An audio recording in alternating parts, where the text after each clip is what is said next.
The desert stretched endlessly beneath a merciless sun, a furnace of red dust and broken dreams. Eli Turner rode through the wasteland with nothing but a half-empty canteen and the weight of a life he could not shake. He was a drifter now, a former cavalry scout turned wanderer, tracking the stolen mare that was all he owned in this godforsaken territory. The Arizona frontier in 1887 was no place for second chances, and Eli knew it. Every rock, every dried-up creek bed, whispered warnings that most men were wise enough to heed. But desperation has a way of making fools of the careful. The afternoon heat pressed down like an iron hand when Eli spotted something near a shallow ravine. At first, he thought it was a wounded animal, the way it lay crumpled against the stone. Then he saw the dark hair, the blood-stained doeskin dress, the slender hand reaching toward a trickle of water that no longer flowed. An Apache girl, alone, barely breathing. Every instinct screamed at Eli to turn away. The Apache did not forgive trespassers on their land, and a white man found near one of their wounded would be assumed guilty of the crime itself. He had seen what happened to men who crossed that invisible line. Their bodies were left as warnings, picked clean by buzzards under the endless sky. But the girl's lips moved, forming a single word that cut through his caution like a knife through cloth. Water. The sound was barely more than a breath, but it carried the weight of a dying prayer. Eli dismounted slowly, his hand instinctively touching the revolver at his hip before reason took over. She was no threat. She was hardly even conscious. He knelt beside her, tilting her head gently and pressing his canteen to her cracked lips. The water dribbled down her chin at first. Then she swallowed, her throat working desperately. Her eyes fluttered open, dark as midnight, and for a moment they locked onto his with an intensity that made his heart stumble. Gratitude. Fear. Something else he could not name. He cleaned the wound on her side as best he could with the little water that remained, tearing a strip from his shirt to bind it. She never cried out, though the pain must have been extraordinary. When he finished, she whispered something in her own tongue, words he could not understand but whose meaning felt like a brand seared into his soul. Then her eyes closed again, and Eli knew he had to leave before whoever had hurt her came back to finish the job. He laid her down gently in the shade of an overhanging rock, leaving her his canteen though it meant gambling with his own survival. Then he mounted up and rode away, trying to convince himself he had done enough. He made it less than half a mile before the arrows sang past his head. Warriors emerged from the landscape itself, materializing from behind boulders and scrub brush with the fluid grace of hunting cats. 6 of them, maybe more. They surrounded him in seconds, their faces painted with ochre and ash, their rifles trained on his chest. Eli raised his hands slowly, knowing that a single wrong move would end him. They spoke in rapid, clipped words he did not comprehend, but their meaning was clear enough. He was bound, his weapons taken, and dragged back toward the ravine where the girl still lay. By the time they reached the Apache camp, the sun was bleeding out across the western horizon, painting the world in shades of copper and flame. The village was hidden in a canyon, a collection of wickiups arranged with careful precision near a spring that made this harsh land livable. Women stopped their work to stare. Children scattered like startled birds. Warriors emerged from the shadows, their eyes measuring Eli with cold calculation. He was hauled before a man whose presence commanded silence, a chief whose weathered face bore the map of 1,000 hardships. This was Chief Taza, though Eli would not learn his name until much later. Beside him stood a medicine man, ancient and bent, whose milky eyes seemed to see far beyond the surface of things. The girl was brought forward, carried on a litter by 2 young warriors. She was awake now, her gaze finding Eli with an expression he could not read. The medicine man spoke, his voice like wind through dried grass, and the assembled tribe listened in absolute stillness. Taz's expression shifted from suspicion to something more complex as the old man continued. Finally, the chief turned to Eli, and through a warrior who spoke broken English, the impossible was communicated. The law of water, ancient beyond memory, sacred beyond question. A man who shares water with a dying woman, who offers his own life substance to preserve hers, binds himself to her by a covenant older than the mountains themselves. In giving her water, Eli had performed the oldest ritual of their people. He had become her husband. Eli's mind reeled. This had to be some kind of mistake, a misunderstanding born of language barriers and cultural confusion. He tried to protest, to explain that he was only trying to help, that he knew nothing of their customs or laws. But the faces around him remained impassive. The law was absolute. The bond was sealed. He had saved her life with water, and now his life was tied to hers in ways he could not begin to comprehend. The ropes around his wrists were cut, but new invisible chains settled over his shoulders. He was no longer a prisoner. He was something far more complicated. He was family. The girl's name was Nayeli, which meant, "I love you" in the tongue of her people. She was the chief's daughter, barely 20 summers old, with eyes that held both the softness of youth and the steel of survival. She had been scouting near the border of their territory when a group of white raiders, drunk on whiskey and greed, had attacked her. They wanted the gold rumored to be hidden in Apache lands, and anyone who stood between them and their prize was expendable. She had fought, wounding two before a rifle butt caught her across the ribs and sent her tumbling into the ravine. They had left her for dead, not knowing that their casual cruelty would set in motion events that would reshape destinies. Now, as Eli stood in the center of the village with the entire tribe watching, Nayeli approached him slowly. She moved with the grace of someone who had been hurt but refused to show weakness. When she stopped before him, she spoke in halting English, words she had learned from traders and missionaries who occasionally passed through their land. "You give water," she said, her voice low and clear. "You give life. Now we share path." Eli wanted to argue, to rail against the absurdity of being bound to a stranger by a custom he had never heard of. But looking into her eyes, he saw something that gave him pause. She was not happy about this either. She had not chosen him any more than he had chosen her. They were both trapped by ancient laws. Neither could break without bringing shame and danger upon themselves. In that moment of mutual understanding, something shifted. They were not enemies. They were fellow prisoners of fate. The first weeks were an education in humility. Eli, who had prided himself on his skills as a frontiersman, discovered he knew nothing about true survival. The Apache did not merely exist in the desert. They were part of it, reading its moods and seasons with an intimacy that bordered on supernatural. Nayeli, despite her injury, became his teacher, showing him which plants held water, how to track game by the faintest disturbance in the sand, where to find shade when the sun became murderous. She taught him words in her language, laughing softly when he mangled the pronunciation, patiently correcting him until he could ask for food and water without embarrassing himself. The village watched this strange courtship with varying degrees of skepticism and amusement. Some elders nodded approvingly, seeing in Eli's willingness to learn a sign of respect. Others remained suspicious, convinced that no white man could truly understand or honor their ways. The young warriors were the hardest, viewing him as both rival and curiosity, testing him constantly with challenges that ranged from wrestling matches to endurance hunts. Eli lost more than he won, but he never backed down, earning grudging respect even from those who wished him gone. Chief Taza observed it all with the patience of a man who had seen empires rise and fall. He spoke little to Eli directly, but his presence was a constant weight, a reminder that this arrangement was not merely personal but political. The Apache were a people under siege, their land shrinking with each passing year as settlers and soldiers pushed ever deeper into territories that had been theirs since time beyond memory. An alliance with a white man, even one forced by ancient law, might prove useful, or it might prove fatal. Only time would tell. At night, Eli and Nayeli sat by separate fires, the customs of her people demanding propriety even in marriage. They talked across the flames, their words growing easier as weeks turned into months.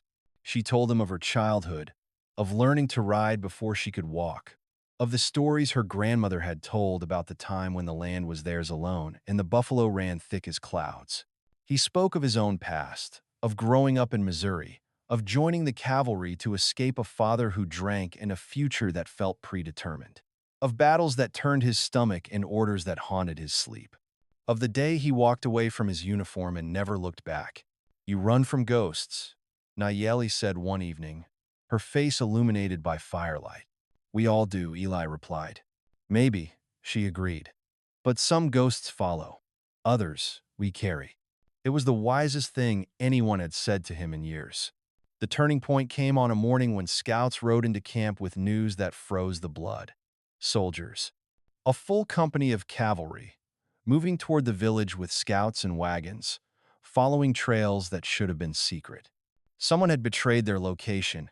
Whether through torture or gold or simple fear, it did not matter.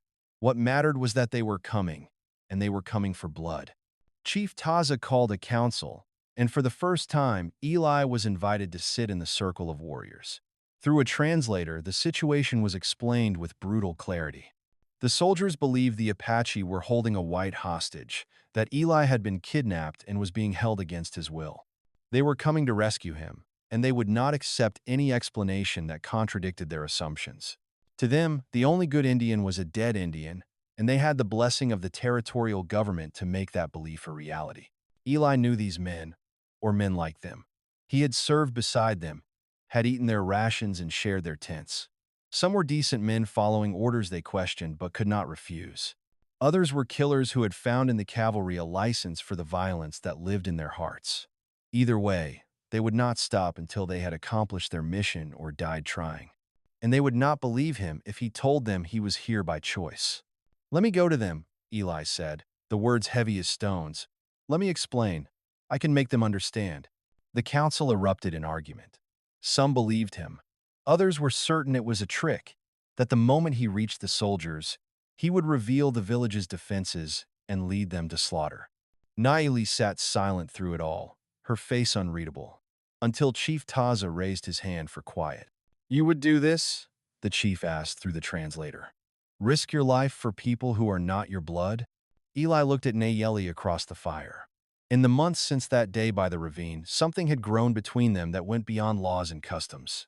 It was fragile as morning frost and strong as iron, a connection forged in shared meals and quiet conversations, in laughter over his fumbled attempts at Apache words, and respect for her fierce independence.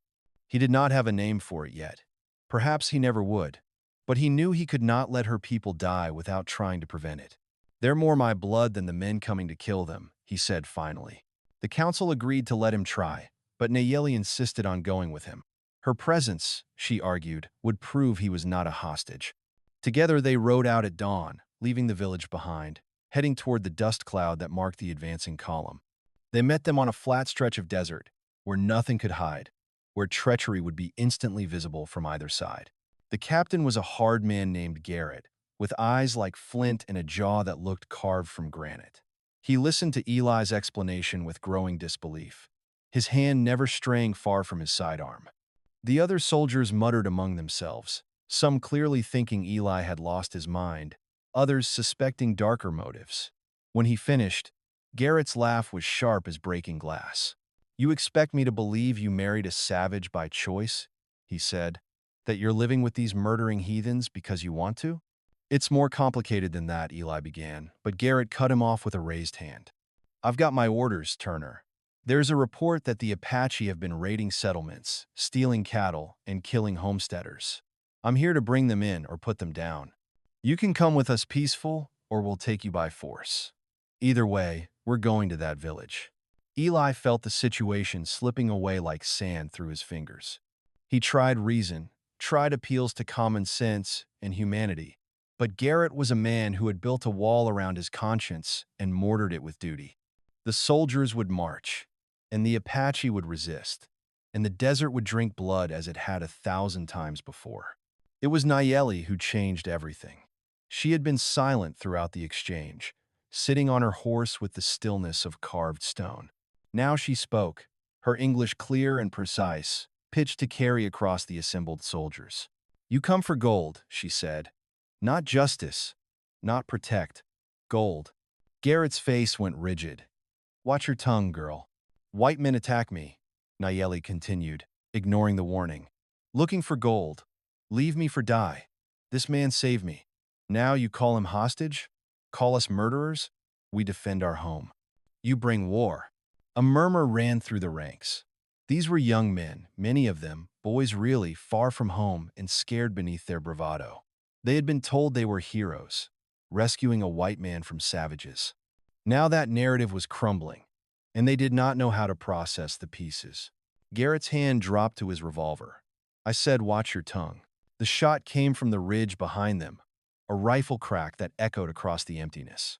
One of the soldiers went down, clutching his leg. Then the world exploded into chaos. More shots came from the rocks, from the scrub, from everywhere and nowhere. The White Raiders, the same men who had attacked Nayeli months before, had followed the soldiers to the Apache lands, waiting for the perfect moment to let the cavalry do their dirty work, while they claimed the spoils. In the confusion, Eli grabbed Nayeli and pulled her from her horse, using the animal's body as cover. All around them, soldiers scrambled for weapons, officers shouted contradictory orders, and the raiders poured fire into the column with deadly precision. Garrett went down in the first volley, a bullet through the chest that killed him before he hit the ground. The young lieutenant who took command was green as spring grass, his voice cracking as he tried to rally men who had never seen combat outside of skirmishes with unarmed families. Eli knew they were all going to die unless someone took control. He stood, showing himself to both sides, and shouted in a voice that carried the authority of a man who had commanded troops in battle. Form a square. Use the horses for cover. Return fire on my mark. Some of the soldiers responded by instinct, their training overriding their shock. Others hesitated until the young lieutenant, recognizing competence when he heard it, echoed the command. Within moments, they had established a defensive position, trading volleys with the raiders who were slowly realizing their ambush was not going as planned. But they were still outnumbered and outgunned. The raiders had the high ground and the advantage of preparation. It was only a matter of time before the soldiers' ammunition ran low, and the circle collapsed. Eli looked at Nayeli, saw the same calculation in her eyes. Without a word, she slipped away, low and fast, disappearing into the landscape like smoke. For 20 minutes, Eli held the line with the soldiers, picking his shots carefully, keeping their spirits up with the kind of battlefield humor that was 3 parts bravado and 1 part hysteria. Then he heard it, a sound that made the raiders freeze in their positions. War cries, high and ululating, coming from every direction at once. The Apache had arrived. Chief Taza led them, his face a mask of controlled fury. Behind him rode warriors who had fought Mexican armies and American settlers, who knew every rock and shadow of this land. They hit the raiders from 3 sides simultaneously, collapsing their position in a brutal display of coordinated violence. The surviving raiders broke and ran, but the desert offered no mercy. By the time the sun reached its zenith, it was over. The aftermath was tense as a drawn bowstring. Soldiers and Apache faced each other across 20 yards of bloodstained sand, weapons ready, waiting to see who would move first. The young lieutenant looked to Eli, who looked to Chief Taza, who looked at his daughter returning on horseback, unharmed but shaken. "You saved my men," the lieutenant said finally, his voice small against the vastness. "They saved all of us," Eli corrected, gesturing to the Apache. It was not peace. It was barely even a truce. But it was enough. The soldiers gathered their dead and wounded and rode out, carrying with them a story that would complicate the simple narrative of savage and civilized. The Apache returned to their village, having proven once again that they would defend their land with their last breath. And Eli stood between the 2 groups, belonging fully to neither and somehow to both. That night, Chief Taza called him to his fire. Nayeli was there, and the medicine man, and the elders who remembered when the land was empty of white faces. They smoked a pipe in silence, passing it from hand to hand according to ritual. When it reached Eli, he drew deeply, feeling the harsh smoke burn his lungs in a way that felt like baptism. "You are White Shell," Chief Taza said through the translator, using the name the tribe had given Eli in the weeks since his arrival. "But today you were Apache. You stood with us when you could have stood against us. You fought beside us when running would have been safer. This is not forgotten." The chief stood and removed the beaded necklace he wore, a piece of such significance that several elders gasped. He placed it over Eli's head, the turquoise and shell settling against his chest with surprising weight. "My daughter chose well when the water bound you," Taza continued, even though she had no choice. Everyone laughed at that, even Nayeli, and for the first time since this strange journey began, Eli felt something that might have been belonging. It was not the same as what he had felt in his childhood, before war and loss had reshaped him. It was harder won and more precious, a sense of place that came not from birth but from choice, from standing in the fire and not being consumed. Later, when the fires had burned low and the camp had settled into sleep, Eli and Naili walked together beyond the circle of wickiups. The moon was full, turning the desert into a landscape of silver and shadow. They climbed to a small mesa, where the wind carried the scent of sage and distant rain. "You could have left," Naili said. "When soldiers came, could have gone back to your people." "They're not my people anymore," Eli said. "Haven't been for a long time." "Then what are you?" It was the question he had been avoiding since the day he gave her water. The question that had no easy answer because it required him to look at truths he had spent years running from. He was not the man who had joined the cavalry full of righteous purpose. He was not the boy who had believed in manifest destiny and the civilizing mission. He was not even the drifter who had tracked a stolen horse into the desert months ago. That man had died by a dried-up creek bed, and what had risen in his place was something new. "I'm yours," he said finally, the words simple as prayer. "If you'll have me." Naili did not answer with words. She took his hand, lacing her fingers through his, and together they stood beneath the wheeling stars while the desert wind sang ancient songs around them. It was not the ending Eli had imagined for his life. It was better and harder and more real than any story he had told himself about who he was and what he wanted. The seasons turned. Winter came with its brief hard rains, transforming the desert into a brief paradise of wildflowers and temporary streams. Spring brought heat and dust storms that scoured the skin and invaded every shelter. Through it all, Eli learned and grew, becoming something that had no name in either language. Not quite Apache, never quite white, he existed in the space between worlds, a bridge that was sometimes crossed and sometimes burned but never abandoned. He learned to hunt with bow and lance, to track game by the faintest signs, to read weather in the flight of birds and the behavior of ants. He learned songs and stories, the history of a people told not in books but in the living memory passed from elder to youth in the firelight. He learned that what he had thought was civilization was often just another word for forgetting, for paving over the bones of the past and pretending the ground beneath was solid. And he learned love, not the explosive passion of youth, but the deeper current that ran beneath, steady and strong. He learned it in the way Nayeli corrected his mistakes with patience instead of mockery, in the way she trusted him with her fears, in the quiet moments when her strength faltered and she allowed him to be strong for both of them, in the way she laughed at his jokes even when they made no sense in her language, finding joy in the trying rather than the success. They were not alone in their journey. Other couples in the village watched them with knowing eyes, seeing their own struggles and triumphs reflected. The elders told them stories of other marriages between peoples, some that had ended in tragedy, others that had become legends. Chief Taza offered advice with the careful distance of a father who respected his daughter's choices even when he worried about them. The medicine man blessed them with smoke and prayer, calling upon the spirits to guide their path. But the world beyond the village was changing in ways that could not be ignored. More settlers arrived every month, their wagons carving new roads across land that had never known wheels. Towns appeared where there had been only desert, complete with churches and saloons and the inevitable smell of progress. The territorial government offered bounties for Apache scalps, turning murder into commerce.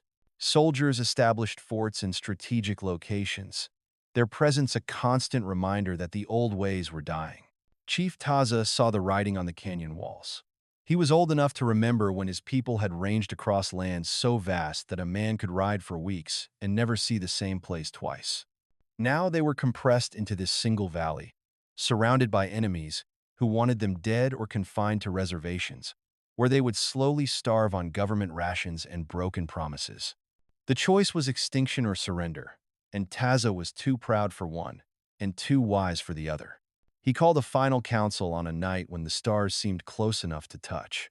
All the warriors came, and the women who had proven themselves in battle, and Eli, who now sat in the inner circle without question. The fire burned high, casting dancing shadows on the canyon walls as Taza spoke of the future. "We cannot win," he said, his voice carrying the weight of defeat and dignity. "Not against so many, with guns and numbers and the backing of a government that will not rest until we are gone. We can fight and die, as warriors should. or we can find another path. The debate raged for hours. Some argued for war, for taking as many enemies with them as possible before the inevitable end. Others spoke of moving deeper into the mountains, of finding places where the white men could not follow. Still others suggested the unthinkable, making peace, accepting reservation life, hoping to preserve something of their people for future generations. In the end, it was Nayeli who offered the solution that changed everything. She stood, and the council fell silent, for she rarely spoke in these gatherings, and when she did, her words carried weight. "We need bridge," she said in her careful English, then repeated it in Apache. "Between worlds. Someone who knows both, who can speak both, who can help us walk in both." All eyes turned to Eli. He felt the pressure of their expectations like physical weight. They were asking him to be something impossible, to reconcile the irreconcilable, to find hope in a situation that offered none. He thought about refusing, about explaining that he was just one man who had stumbled into this life by accident and had no special wisdom to offer. But then he thought about the girl by the creek, dying of thirst in a land of endless thirst. He thought about the water he had given her, never knowing it would bind their fates together. He thought about all the choices that had led him to this moment, this place, these people who had become his family in ways deeper than blood. "I'll try," he said. And the council accepted his words as a vow. The years that followed tested that vow in ways Eli could never have anticipated. He became a translator, a negotiator, a voice crying out against injustice in both directions. He traveled to distant forts and territorial capitals, arguing for the rights of the Apache to exist on land that was legally and morally theirs. He faced down corrupt agents who skimmed rations meant for starving families. He exposed schemes by land grabbers who used manufactured incidents to justify seizures of valuable territory. He did not win every battle. Most he lost. But he fought them anyway, because the alternative was to watch in silence while everything he loved was destroyed. And he was not silent. He wrote letters to newspapers and politicians detailing the abuses and broken treaties. He testified before commissions and committees, often to hostile audiences who saw him as a traitor to his race. He made enemies among powerful men who were not accustomed to being opposed. Through it all, Nayeli stood beside him. She bore him 2 children, a son and a daughter, who grew up speaking both languages and belonging to both worlds without apology. She became a leader in her own right, organizing the women of the village to maintain traditions that might otherwise be lost. She taught the children songs and stories, ensured the old ceremonies were performed with proper reverence, kept alive the knowledge that had sustained her people through centuries of hardship. On a day when the wind blew hot from the south and the sky was empty of clouds, Chief Taza died. He was old, his body worn by a lifetime of struggle, but his mind remained sharp until the end. Eli sat with him in his final hours, along with Nayeli and the medicine man and the warriors who had fought beside him in countless battles. "You kept your promise," Taza whispered, his voice barely audible. "Water bond, sacred bond. You did not break it." "I never wanted to," Eli replied. The old chief's eyes found his daughter, resting on her face with infinite love. "You chose better than I knew. When water bound you, spirits saw what I did not. They saw his heart. He died as the sun touched the western horizon, slipping away with the same quiet dignity he had brought to every moment of his life. They buried him according to tradition, in a place known only to the family, where his spirit could watch over the land he had defended with his last breath. At the funeral, warriors spoke of his bravery and wisdom. Women mourned with songs that tore at the heart. Children who would never know him listened to stories that would keep his memory alive. And Eli stood at the edge of it all, no longer an outsider, no longer fully an insider, but something in between that had become its own kind of belonging. He had not found redemption in this life, because redemption suggested there was something to forgive. Instead, he had found purpose, had found a reason to stand up each morning and face whatever came with something approaching grace. The desert that had nearly killed him that first day had become home. The people who should have been enemies had become family. The woman he had saved with a drink of water had saved him in return, though not from death. From something worse, a life lived without meaning, without connection, without the fierce and terrible joy of loving something beyond himself. Years later, long after the events that had shaped him had faded into legend, Eli sat with his grandchildren beneath the same stars that had witnessed his transformation. They asked him to tell the story of how he came to their village, and he obliged, as he always did. But he changed the ending, because truth is not always served by facts alone. On the day I gave your grandmother water, he said, I thought I was saving a life, but really I was finding my own. Everything that came after, all the struggle and pain and joy, it all flowed from that single moment. That's the thing about destiny. You don't recognize it when it happens. You only see it looking back, when all the pieces have fallen into place, and the pattern finally makes sense. The children nodded with the wisdom of youth, which is to say, they understood nothing and everything simultaneously. Nayeli sat beside him, her hair now streaked with silver, her eyes still holding the same fierce intelligence that had first captured him. She took his hand, and he took hers, and they sat together as the desert night settled around them like a benediction. The world had changed. The Apache were diminished, their land stolen, their way of life under siege. But they endured, they adapted, they survived.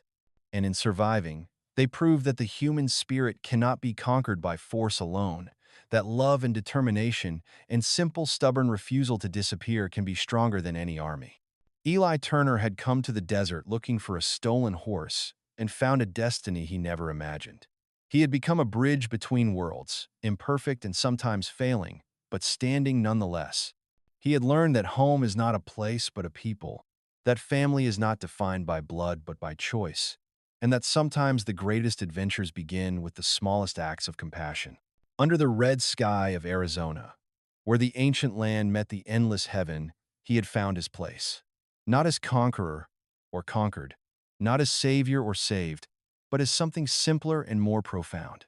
He had found where he belonged, and in belonging he had become complete.